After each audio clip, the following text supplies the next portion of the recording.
இந்த மாதம் இந்த கிரியை நடக்கும். இந்த மாதம் இந்த செயலை நீங்கள் பார்ப்பீர்கள். கர்த்தர் நம்முடைய சந்ததியின் வாழ்க்கையில் செய்வார். நம்முடைய குடும்பத்தில் கர்த்தர் செய்வார். உன் இருதயத்தை இழைக்க பண்ணினவர்களுக்கு முன்பாக கர்த்தர் உன்னை மேன்மைப்படுத்தி உன் தலையை எண்ணெயால் அபிஷேகம் பண்ணுவார். சபையே, உன் காதுகளை விருத்த சேதனமுள்ள காதுகளாய் வைத்துக்கொள். அப்பா சொல்ற வார்த்தை மட்டும் நீர் பேசும், நீர் சொல்றது மட்டும் என் காதுக்கு வந்தா போதும் ஆண்டவரே.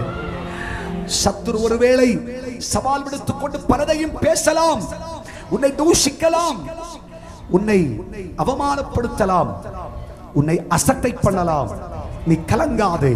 உன்னை அழைத்த கர்த்தர் அவர் சொன்னதை செய்யும் அளவு